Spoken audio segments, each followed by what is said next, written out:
Good afternoon, everyone, and welcome to the first National Bleeding Disorders Foundation, formerly National Hemophilia Foundation, Wednesday webinar of 2024. My name is Fiona Robinson, and I am the series host. In today's webinar, we will learn about recommendations versus practice, physical therapy at HTCs. This webinar is being recorded and will be available to the community beginning on Friday, January 12th. We encourage you to ask any questions you may have today. You can ask your question by using the Q&A feature at the bottom of your screen at any time during the webinar. We will monitor these questions, and following the speaker's presentation, we'll put your questions to our expert guests. Today's webinar will be presented by Lena Volland, Director of Education at the National Bleeding Disorders Foundation. After her presentation, Lena will be joined for the live Q&A session by Neil Frick, Senior Vice President for Medical Programs and Information at NBDF, and by Cindy Nichols, Consulting Statistician. I'd like to thank Lena, Neil, and Cindy for joining us today, and I will turn things over now to Lena to get us started. Thank you so much, Fiona, for that lovely introduction, and welcome everybody to today's Wednesday webinar. So again, we will be talking a little bit more about recommendations versus practice, and we'll be specifically focusing on physical therapy at the HTCs. Just really wanted to highlight again our mission at NBDF and really wanted to hone in on that very last component here, which is helping people and families to thrive. This is really at our heart and soul, and what everything that we are doing is really centered around. So as far as disclosures go, I personally don't have any financial disclosures besides obviously being an employee of NBDF. I do want to mention, though, that we will be highlighting a study in this presentation, and that particular study was supported by a grant from Sanofi. So I think it's important, though, to put out a little bit the lens that we are all looking at, the problem that we will be discussing. So for me personally, I'm a physical therapist. That's really how I started out in the bleeding disorder community. I was working at a hemophilia treatment center, but since then I have taken on a couple of other roles as well. I'm also a translational health scientist. So I love looking at the big picture and looking into health systems and all of the issues that we are facing there. And then, obviously, as you've heard before, I'm an employee at NBDF. But I didn't do all of this work by myself. So I have been lucky and blessed to work with wonderful people in different departments on the study that we will be discussing a little bit more. And some of them are actually joining me here today. So we had members of our research department, including Maria Centella, Cindy Nichols, who ran a lot of our calculations and statistic, and Angela Lemming helped us a lot with the writing components. We have Neil Frick, who's joining us today here as well from our medical programs and information department. And then in education, that's the department that I'm working in, but Keith Namaka joined us as well. So the beauty of this is that we have many different people from different walks of life who were able to come together as an interdisciplinary team to look at the issues that we want to discuss a little bit more today. So again, we are looking at physical therapy, and many of you have been lucky and blessed to encounter a physical therapist at your hemophilia treatment center. But in general, physical therapists are experts in assessing and treating movement disorders and musculoskeletal conditions across a wide spectrum. So they are not just working in hemophilia treatment centers, but they are really looking into many different areas, including women's health, pediatrics, sports, and many others. However, as we are looking into the hemophilia treatment centers, they are an essential member of the interdisciplinary team. And we actually have them included as a vital member in the NHF-MASAC recommendation for hemophilia treatment centers. Now, in their role at the hemophilia treatment centers, they are really focusing on the management of bleeding disorders, which often includes joint preservation. It also includes the management of bleeding episodes, definitely also including the follow-up and then the rehabilitation of the musculoskeletal system and any complications that might come along with having a bleeding disorder. They are also functioning as consultations and communications between different team members and also other healthcare providers across the organization. And then obviously they provide a lot of ongoing education for people with bleeding disorders, but also their families and support network. They also are involved in many other aspects, and we can't mention all of them here, but across the nation, our physical therapists are involved in research, they are participating at camp, they are often providing different equipment needs, they are working in the hospital setting as well, and they might also go into the school setting and educate our schools. So there are many different roles and hats that our physical therapists fulfill in their role at the hemophilia treatment centers. The physical therapists, they actually undergo a lot of training in order to fulfill these roles. And their degree has really evolved over the last couple of decades. It used to be a bachelor degree, then it moved into a master degree. And then in more recent years, it has turned into a doctoral degree. And often this is followed by further specialization and a lot of continuing education. There are different residencies and fellowships that many PTs will pursue, and then there are also board certifications as well. So the problem is, though, despite having a lot of education under the belt, the education in bleeding disorders is rather limited. So just to give you an example, when I went to a physical therapy school, I think I had one really solid lecture on hemophilia. So it is very limited, and a lot of the education that we do obtain needs to happen after we have graduated in continuing education to really be well versed in treating people with bleeding disorders. So there are some continuing education efforts that are available across the spectrum, and those that are most often and most commonly utilized are included here. So that includes, for example, our annual Bleeding Disorders Conference, BDC. It also includes partners in bleeding disorders education. They do have some online courses, but they also have in-person trainings. And then we also have an accredited musculoskeletal ultrasound course that is provided by UC San Diego Health. Please know that there are more courses and more educational opportunities out there, but these are the ones that have been most frequently utilized and mentioned by our physical therapists in our mission as well.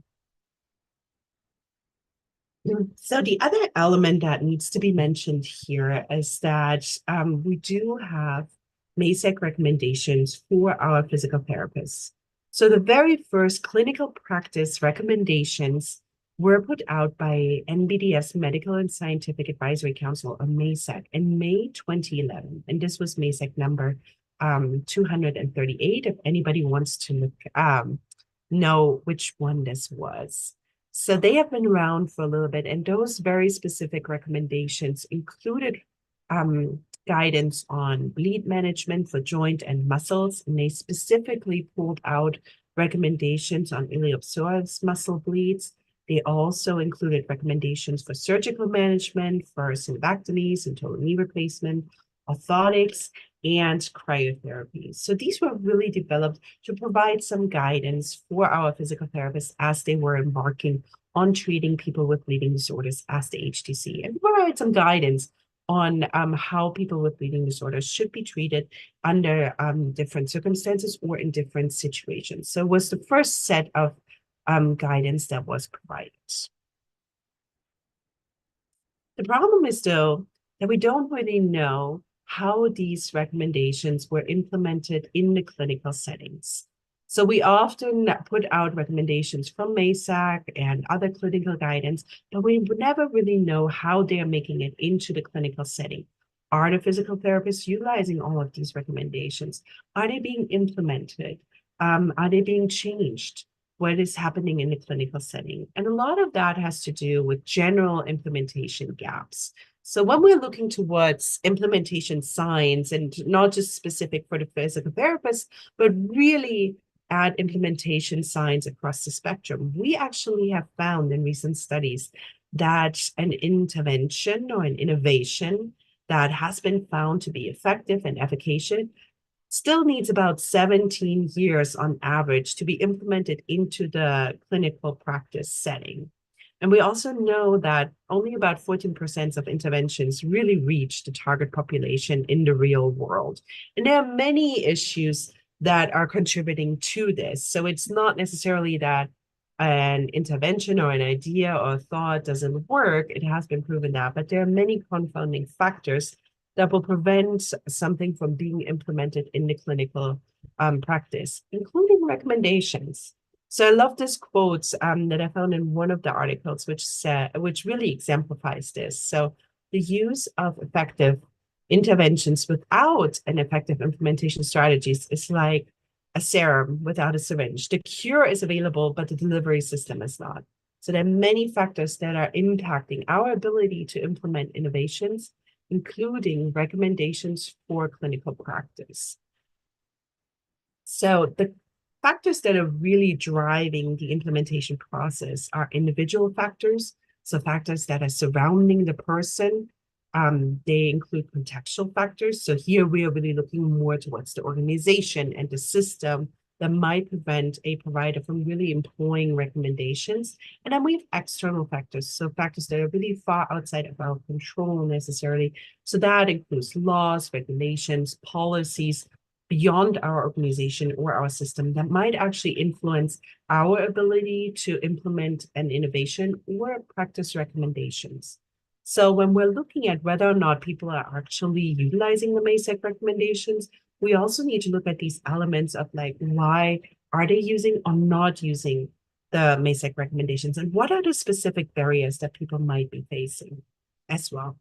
So putting all of this together, looking at the MASAC recommendations themselves, the education and the educational needs, we really have three specific aims that we wanted to fulfill with the study that we want to discuss a little bit more in the following slides. So our three main aims were the PT concordance with the MASAC recommendations, and here we were specifically looking at MASAC 238, which included all of the recommendations that I had previously mentioned for the PTs that are actually caring for people with bleeding disorders. And one of the sub-aims here was to really unpack also any barriers that the PTs might be facing in their clinical setting that might prevent them or impact their ability to fully implement these recommendations.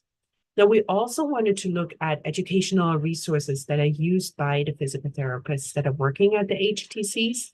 And then we wanted to know a little bit more about the feasibility and the interest of a hands-on peer-to-peer mentorship program. So again, honing in on those educational needs and gaps that might be or might present themselves and what we could do about them. So these were the big aims that we wanted to investigate with our study a little bit further. So you heard me use the term concordance, and what we really mean by the concordance is the agreement between the MASAC recommendations that were previously put out and the PT responses, which were really honed on about how are they practicing clinically and whether or not they are employing the MASAC recommendations.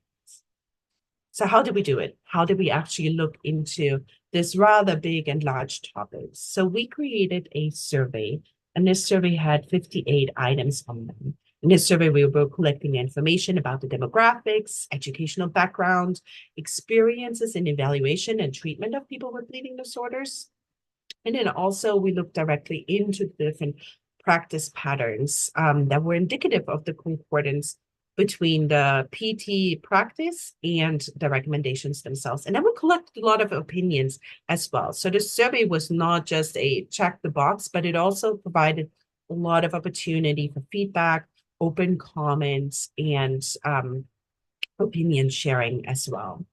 Now, before we sent out this survey to the physical therapists in the United States, we actually sent it to the PT working group that NBDF has, and we really wanted to collect their feedback before we're distributing them. So the feedback was included and integrated into the survey before it was sent out. And then the survey in itself really addressed items of clinical signs and symptoms of joint bleed, muscle bleeds, and then also really pulling out the ellipsoid bleed there. It looked into the treatment of bleeds during acute, subacute, and chronic phases. It investigated more on pre-surgical, intermediately following post-surgical, and rehabilitative care of people receiving a synapectomy and total knee replacement. And it also looked into signs and symptoms for orthotics use, and then the goals that we would set for orthotics. So with this, it really leaned on the specific recommendations that were put out by MASAC before and honing in on the specific practice implications as well. So we were asking questions that were specific to each of these recommendations and had PTs outline a little bit more of how they were practicing. So what were some of the outcomes that we obtained with this? So first and foremost, this survey was sent to all the physical therapists that were registered within the CDC HTC directory. So this directory is publicly available, and most of the PTs in our nation are registered within this. So we send it out to that a specific list of participants. Of those, 20 surveys were actually returned as undeliverable. So there was something wrong with the email. A person might have moved on. They might have had a different job right now, or there was something else. So 20 were really returned. And of those that were then sent out, 44 actually came back to us, which gave us an ultimate response rate of 34.6%. Now, interestingly, 16 of those that were returned that were not fully completed. And there's an interesting aspect here that Cindy, our statistician, found in this that of those, 14 actually dropped out when we started asking immediate questions about the recommendations themselves. So it was an interesting drop-off. Very often when we're doing surveys, we have these drop-offs kind of titrated throughout their surveys, so people will drop off at different points. But it was interesting to us that the moment we started really asking very specific questions about the MASAC recommendations and the practice, that was really the cutoff point where people dropped off. So an interesting finding for us. Now, beautifully, all of the 9 nations in the US HTC network were represented. So we had members from all regions participate and complete the survey. And then of those that actually completed it, most of them were actually female, most identified as Caucasians. And age-wise, we had 2 bigger groups. So one was between 35 and 40 years, and then the other group was people between 51 and 60 years who completed our survey as well. So a couple of other things that we collected throughout that were interesting to us is that majority of the physical therapists that responded to us treated adults and pediatrics, so across the lifespan.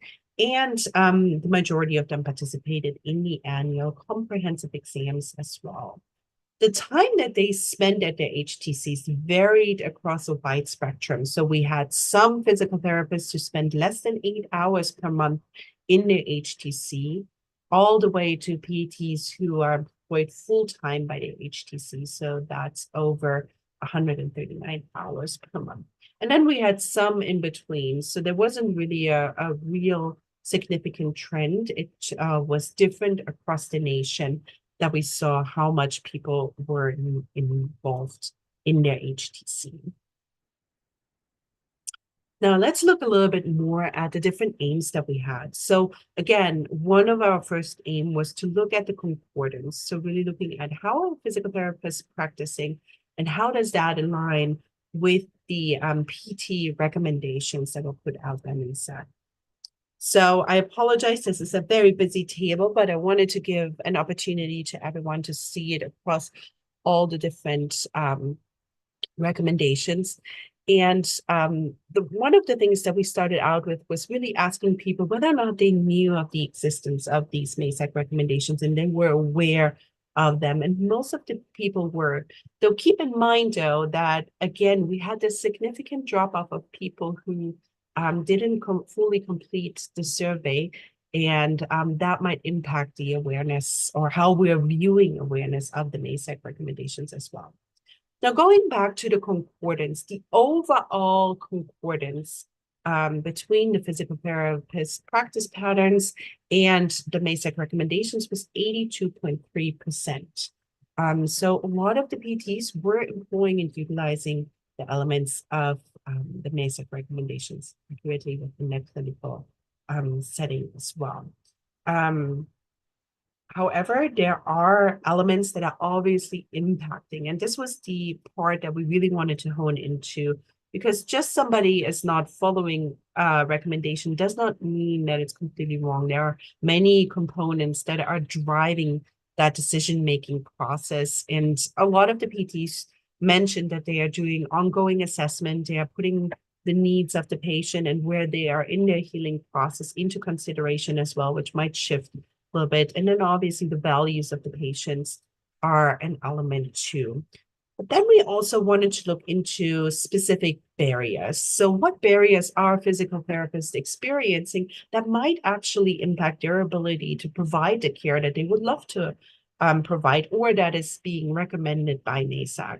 So looking back at the slide that we had earlier, we were looking again at individual, contextual, and external barriers that the physical therapist at the HTCs might be experiencing. So on the individual end, what they mentioned were patient-specific characteristics and needs that might really impact their ability to provide the care, or that might actually lead them to changing some of the needs or their treatment plan. Contextually, that's where we found most of the barriers, or most of the barriers were mentioned by the physical therapists. And a lot of that included the patient's distance to the hemophilia treatment center.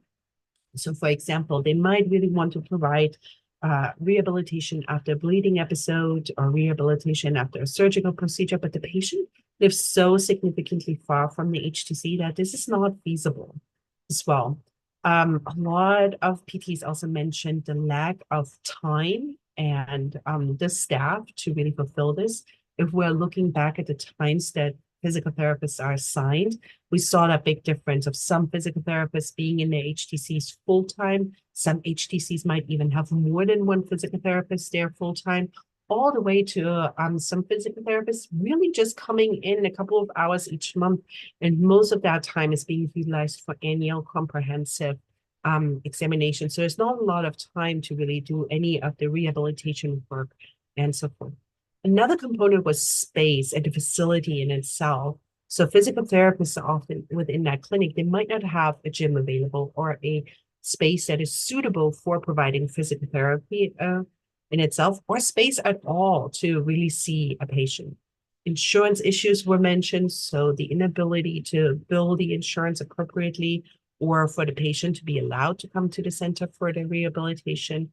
And then obviously organizational structures and scheduling themselves. So organization, we're looking at the larger organization that the Hemophilia Treatment Center is housed in as well. And then externally, we're often looking into funding. So the funding of the physical therapy position, the funding of the HTC, and the ability to provide these services for patients as well, which is often dictated by outside sources. So these are real big barriers that a lot of the physical therapists in our nation are facing, and that are preventing them from providing or really implementing the MASAC recommendations. So now this would move. Oopsie. There we go. Apologize. So going back again to the second aim of our study. So this was really surrounding the educational resources and the educational resources that the PTs are utilizing, that are available to them. And we wanted to see further how this is impacting the concordance between the PT practice patterns and the recommendations themselves.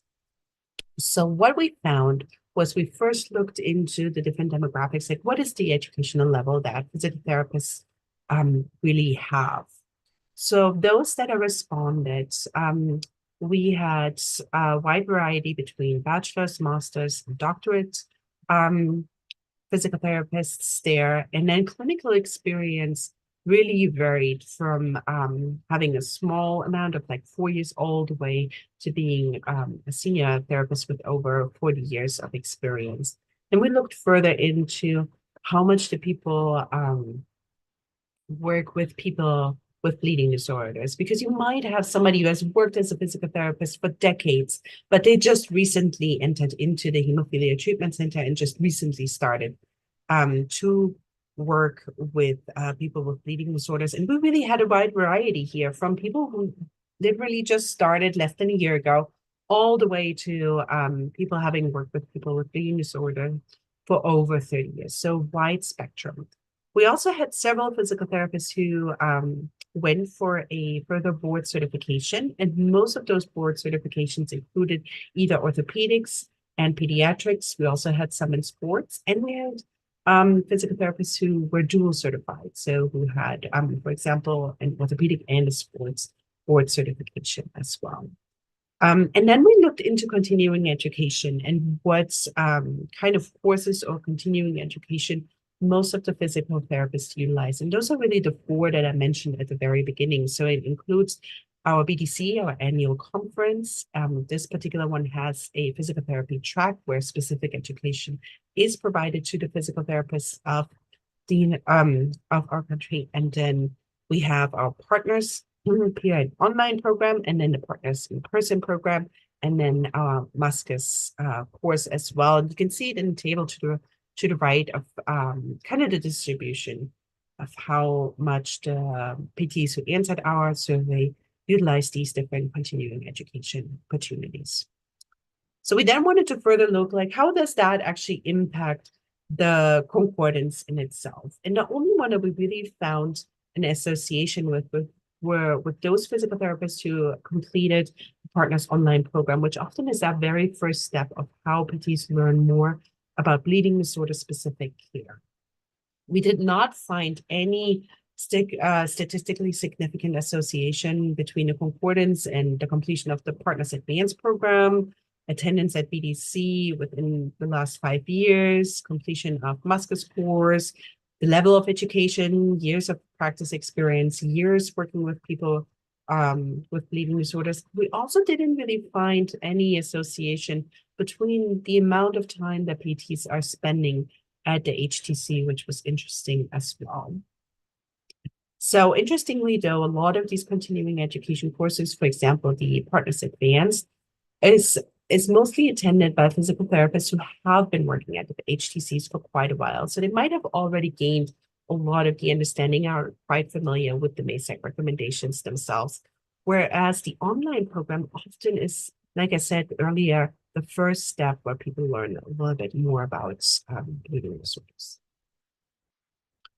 Now, the third aim of the study was centering really around the mentorship program and developing a mentorship program for our physical therapists. And the response was absolutely wonderful. So every participant who completed the survey agreed that a mentorship program would be hugely beneficial to the physical therapists working at our hemophilia treatment centers. And they highlighted benefits of improved quality of care, opportunities for collaboration between the different physical therapists. As you've learned earlier, some physical therapists only spend a small amount of their time at the HTC, and very often they're the only physical therapists at the HTC. Some are very lucky, they have more than one, but most HTC will only have one. So by having a mentorship program, we can really connect the different physical therapists in the nation to collaborate, communicate, work together, learn from each other as well. It would increase the efficiency of learning and then also increase the competence of the physical therapist providing care to our people with bleeding disorders. However, we also wanted to know, what are some of the barriers? What are some of those anticipated problems that might prevent or impact the ability to develop a mentorship program? So one of this was, again, lack of time. So lack of time from the physical therapist to really participate in this limited space. Where would we do this? Where would people meet and be mentored? And then also travel distance. PTs are across the nation, right? They're not all sitting in one city. They are really spread across all of our 9 regions that we have. And then PTs, aside from these were the 3 most common barriers that they mentioned. Some other things that were mentioned were just general schedules, organizational barriers, just lack of ability to bring somebody in, and then staffing in itself as well. But again, everybody thought it would be a wonderful opportunity to really support the physical therapists in our nation with education and mentorship. So based on those findings that we had in this particular study, we designed 3 specific recommendations, or these were really coming out from what we have found. So one was to really have the assurance of the necessary financial support for a full-time physical therapist role. 2 was to provide PTs the opportunity and the funding to obtain an ongoing specialized education So beyond what we learn in our initial education as a physical therapist, so we can be well prepared for treating people with bleeding disorder, and then development and support of a hands-on PT mentorship program to strengthen the skills, provide consistency in practice, and then ongoing networking opportunities as well. So these were the 3 specific recommendations that were coming out of this study. And a lot has happened since. So I wanted to highlight a couple of the components that have been in development since. So in 2023, there were new recommendations put forward by MASAC. So these were pulled out by a wonderful group of physical therapists in our nation, and they were brought to MASAC. And then these were published in 2023. And they are much more extensive and comprehensive than the previous MASAC recommendations. So keep in mind, the study that we did was based on the previous MASAC recommendations. Those were the only ones that were available at the time of the completion of the study. So this is really what happened since. So in 2023, last year, the new MASAC recommendations came out, and they included more specific components on physical therapy for women and girls with bleeding disorders. They highlighted the need for ultra-rare bleeding disorders. They looked into physical therapy across really the lifespan. It encouraged a lot more of a healthy lifestyle, so it was much more holistic. It added components of bone health in there, as well as work and career considerations. But then there were also 2 really important elements that I wanted to highlight here because they are in direct correlation with the recommendations that were made in this study and are a wonderful outcome.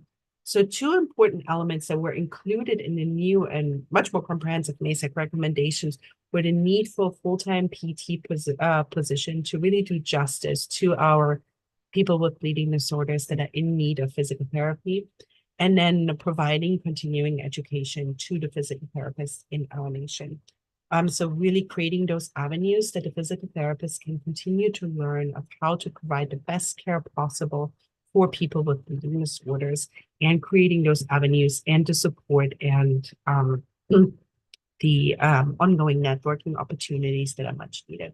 So those 2 elements were, again, in direct correlation with the recommendations that were made from this study, and we're so happy that these were included in here and a direct reflection of this. So what's next? That's really, we are, again, excited that these recommendations were put out and updated and moved forward, but there's so much more to come, right? As I said in the beginning, recommendations are wonderful, but it's really about bridging that implementation gap. How are we really taking these recommendations and making sure that they are trickled down into the clinical practice and are integrated in the care that we are providing. So those are really big foods for thought, where we need to go back into the different barriers and look into the barriers that the physical therapists have outlined and find avenues of implementation support so that these can be integrated across the nation. And then I am very hopeful that we will have the opportunity in the future, and Neil can maybe speak to this a little bit more, but that eventually we will be able to develop a well thought out mentorship program for the physical therapists across the nation, so that each and every one of them can learn from each other and can benefit from the knowledge that is there, and continue to network throughout. This will also be important for any new physical therapists coming in. You've seen the spectrum a little bit in the beginning of some PTs really just starting out, being less than a year at the HTC, all the way to physical therapists who have been around for decades. At some point in time, many of those physical therapists who have been around for a very long time will retire, and it's important that we continue to have this title knowledge available to any of the physical therapists who are coming in newly. And we want to make sure we are supporting them. We are giving them the education and the support that is needed for providing the best care possible for people with bleeding disorders as well. So with this, I also want to ask Cindy and Neil if they have anything else to add in regards to next steps or what we're looking forward to. And then we would be happy to take any questions that people from the audience.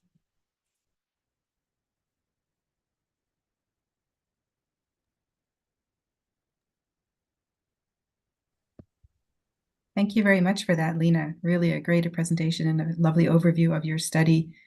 Um, we're very happy to welcome Neil Frick and Cindy Nichols back to join us now for the Q&A. Did either of you want to add anything to that discussion that Lena's presented to us, or do you want to dive straight into the questions? Well, I'm just going to start with the fact that we do have this physical therapy working group. And I'm very happy to say that the physical therapy working group has been doing a mentorship program, but it's just not an in-person mentorship program. They do it through phone calls or through these video chats. But as everybody knows, physical therapy is a hands-on profession. So the best way to get educated is to live training, to have a professional or a PT who's been in this community for a long time go to a treatment center who just like hired a new PT to be able to train them on that, because they don't necessarily get that opportunity.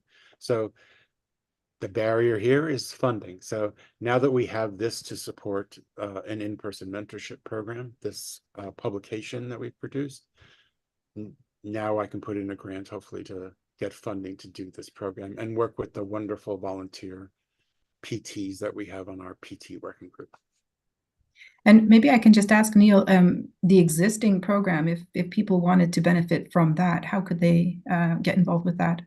Sure. On our website, we have a list of all of the PTs that are on our PT working group, and they represent every region around the country. So if you're within those regions, and it says within those members on the PT working group what region they're from, you can contact that person that's within your region and say, how do I get involved? But that list is completely on our website and is in within healthcare professionals section of the website, and just look for PT working group. Great, thank you. Cindy, did you want to add anything? I have nothing to add right now. No. Okay, great. Well, we'll go on to the questions then, and just want to remind our audience, if you have any questions for our guests today, you can pop them into the Q&A box at the bottom of your screen, and we will do our best to answer all of them. Neil, maybe I can bounce back to you just to get things started, to ask you to just explain a little bit briefly what MASAC recommendations are, where one can find them, and sort of how they are derived or arrived at. Sure. We have a medical and scientific advisory council as a part of the National Bleeding Disorders Foundation, and it consists of physicians, clinicians, and researchers around the country that treat pediatric and adult patients with bleeding disorders, but it also includes those physicians that need to be brought in, such as an OBGYN when it's a woman with a bleeding disorder, or a hepatologist for a patient that has hepatitis. Within that also is representations that we have those working groups. We have a nursing, social work, and physical therapy working group chairs that are also a part of our medical and scientific advisory council, as well as representatives from government agencies, other professional organizations within our community. They all come together to create these documents. So whoever specialty is in within the fields of what we're trying to communicate, we have them put together a document, get volunteers from the members of our council to then put together a draft of the document, bring it before MASAC members, who then give their input, do their voting, and then those documents are then endorsed by our board of directors, so that these are treatment recommendations for patients. And they're not necessarily created for patients, they're created for other providers, but these are important documents for patients to actually read and understand what is being recommended to our providers for their treatment. And what's the best really basic, that's a basic explanation, sorry. No, that's great. What's the best way for a patient maybe to make their provider aware of the recommendations that are available? You know what I'll do is I'll put in the chat, I will put the link to the recommendations so that you can just go view them and give that link to your provider. Great, thank you very much. And I'm also working on dropping into the chat the link to that list of the physiotherapists, I think. There we I go. can do that. I can do it. Oh, I think I've got that in there. Okay, so we're well on our way with our links. Maybe a question that we received was asking about how is a physiotherapist qualified to work in an HTC? Do they have any specific training or education? I don't know, Lena, if I can bounce that to you as a question. Sure. So physical therapists do not have specific training in hematology. As I mentioned before, depending on what school you go to, you might get a couple of lectures on different disease processes and so forth. But really, a lot of the learning will happen once you are at the HTC. So there's no specific course or certification or anything like that that a physical therapist would do prior to starting their work at the HTC. Okay, and is there any sort of ongoing quality assessment of as they continue to work in the field? I understand that there is some ongoing education, like you were mentioning, that they can choose to participate in, but is there any sort of assessment? That would depend really on the different organizations. So I cannot speak across the nation of what every organization is doing and if they do some peer-to-peer evaluation or any other system within the HTC to assure quality assurance. There is no federal big regulation or test or assessment that is really being done on the federal level. Right. Okay. Wanted to ask also, we've got a question asking if you could maybe comment on the range of physical therapists who also have available office hours for consults and the billing capabilities for non-HTC visits. This individual has written that as a patient, my HTC physical therapy experience is once per year and difficult to access otherwise. Would consider increase in utilization if easier to schedule or coordinate to help ensure long-term joint health. I think that's a great question. Thank you so much for asking this. So as you saw in the study, we really have a wide range of physical therapists, some of them just really being in the clinic to do comprehensive visits. So somebody might experience that they are only able to see their physical therapist for their annual comprehensive visit, and that's it. And then we have it all the way to the HTCs. You will have a physical therapist there full time. So I can highlight a little bit my personal experience and the experience of some of the other physical therapists that I've met throughout my career who are full time. A lot of them are able to see their patients frequently. They're there the whole week. They can schedule visits as needed. And a lot of that will not necessarily get built. So it's really funded through the 340B program at many HTCs. Some physical therapists are able to utilize the insurance and will bill for the visits, depending on the setup of the clinic. And it will really depend on how much is the PT available. A lot of the physical therapists will actually work very closely also with community providers. So this is really helpful for those patients who might not live very close to the HTC, so it wouldn't necessarily be feasible for them to drive there every week. So the physical therapist might work very closely with the community provider and make sure that the community provider is aware of the nuances when treating somebody with a bleeding disorder as well. But this is really then also filtering into our recommendation, which was also then integrated into the new MASAC recommendations for a physical therapist to be at the center full time. And the goal here is to not just be available for the comprehensive visit, but really being able to provide follow-up care to help patients through rehabilitation, maintaining joint health, making recommendations, and provide treatment as well. So that was really part of why this specific recommendation was made. So as a guidance there, I would connect directly with the physical therapist at the HTC to see what their availability is and if they can make some further recommendation. I've also known some physical therapists that are maybe coming into the HTC a couple of hours each month, but they are also working within the organization in the physical therapy department, and a patient might be able to actually come to that department. So not be seen in the HTC, but in another building where the rehabilitation department is. It really depends a little bit on the organization and the setup there. So my recommendation would be to connect directly with the physical therapist and see what the best option for their specific setup would be. I hope that answered that question. And I think maybe a related question that we've gotten is asking, what if my HTC sends me to the physical therapist, excuse me, covered by my insurance, but they're not trained on MASAC guidelines? How do I get the right care that I need? Again, I guess it's a question of what you're able to access, but what can you recommend there? Yeah.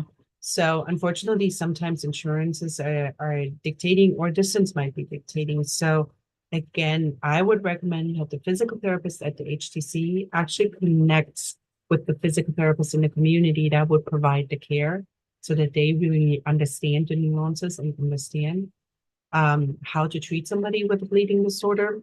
And then also do what Neil said before. Make sure you can either print out the recommendations. There are printable versions online. If you follow that link that was provided in the chat, you can have them, you can hand it to them, or you can provide them the link directly. But really advocate for your care. So when you're meeting with that community physical therapist, or even as you're scheduling the appointment, really make sure you're upfront with what you have and how that might be impacting the care that you receive, and that you have specific documentations for them to connect. And give the phone number of your HTC physical therapist to them directly.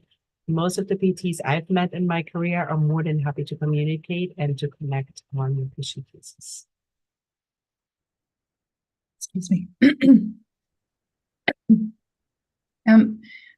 So I think another question that maybe some people have is there sort of a minimum recommendation for the physical therapy that you should be able to receive if you are someone with a bleeding disorder?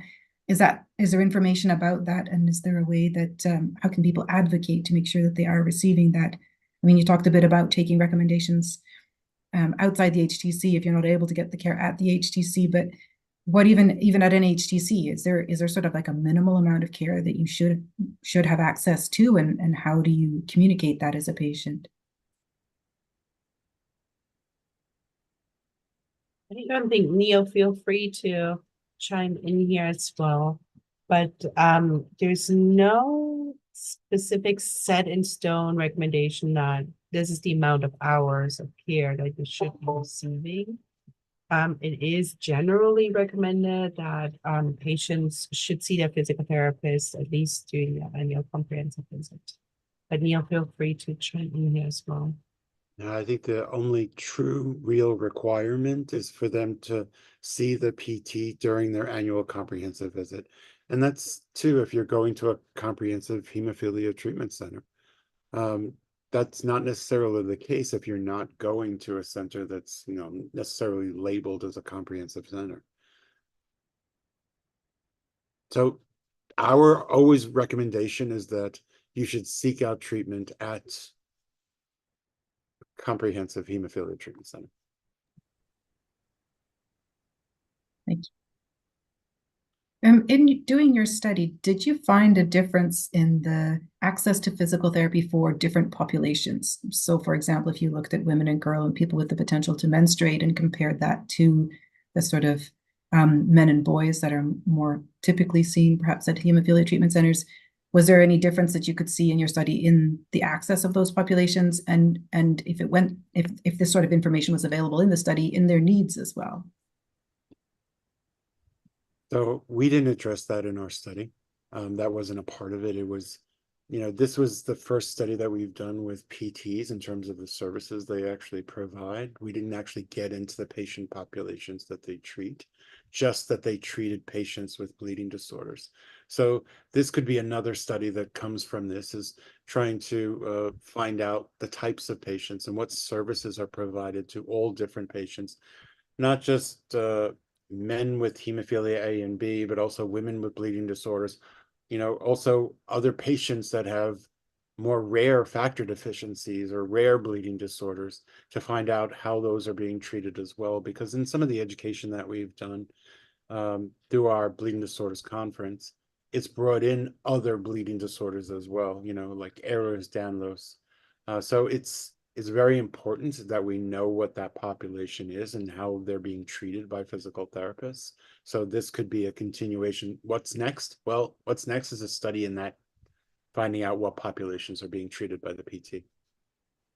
Yeah, that was something I wanted to ask you about as well, because this is really like a great pilot study, but I suspect you have lots of ideas of further things you'd like to study.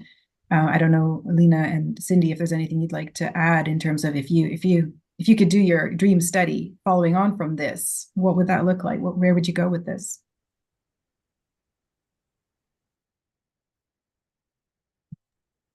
Cindy, anything you wanted to add to that? You're muted. I can Cindy, think of many questions, that this raises, like I would love to see a wider representation of responses from PTs. So not just those who are familiar with the guidelines, because as Lena mentioned, when we asked the question, are you familiar with the guidelines? At that point we had 14 or, over 30% of the people dropped out without answering that question.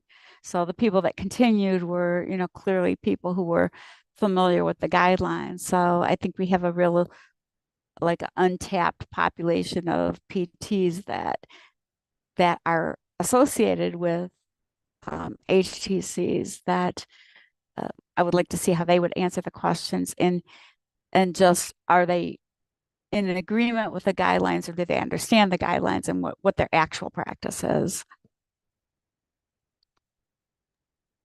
I agree with all. I have so many more questions now.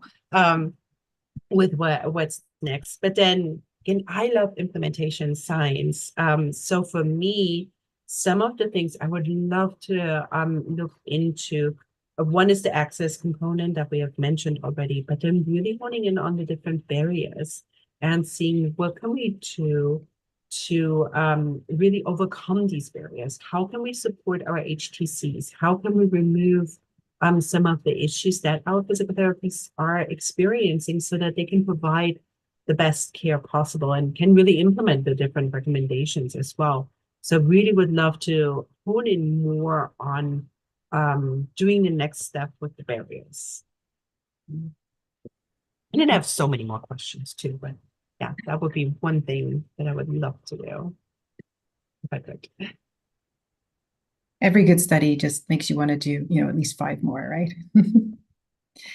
So, and maybe we can come back again just to the question of, the recommendations, their availability, and I know we've talked about how people can access them. Is there education around them? Are there webinars or websites that sort of provide education around the recommendations specifically? So the recommendations are they're actually a large recommendation. So when you go and look at them and you see the additional things that have been added, I think Lena mentioned them in her presentation. There are also addendums to these too that are within the physical therapy working group page of our website. So if you go into physical therapy resources, you'll see that there's more resources that are available that are based on those recommendations. Okay. So I wouldn't just base it on that one recommendation. If you want to go further into this and get more advice, more idea of what physical therapists are actually doing out there in the community, it's best to go to the resources that the physical therapists actually give to us to post on our website to get out there. Great. And is that also the best place to keep an eye if you're interested in the new mentorship program that you were talking about, hopefully developing in the near future? If I am able to get funding for this, it will go out to everyone in this community. So you will definitely see it because I will get it out to everyone. Fantastic. That's great. Maybe one last quick question about the implementation science, Lena, because I know this is something that you're really interested in. You talked about, I think, a 14% adoption rate for recommended interventions, but an 80-something% concordance with what you saw with the physical therapy here in this study. Does that mean there's something particularly that physical therapy is doing particularly well and that other areas can learn from in terms of adoption, or is there sort of just a natural concordance there? Do you have any thoughts about that? So I think it really depends. So what I presented there was it's across the spectrum of implementation. So this does not include just recommendations, but it really includes anything and everything. It can be an intervention and innovation. It can be a new medication, a treatment approach for physical therapy, maybe a way we're treating manual therapy differences, right? So it's not just one thing or a recommendation. It's not specific to recommendations. So some elements might be more easily be implemented than others. Following a recommendation within a setting that lends itself to following it is much easier, which is why we probably see a lot more concordance here than integrating a whole new process or a whole new way of treating or a new medication plan and so forth. So it really impacts that number. And it's probably why we're seeing a much higher number here, because following a recommendation is probably much easier than to change an entire treatment process in your clinic as well. So that's really the impact that I would see here.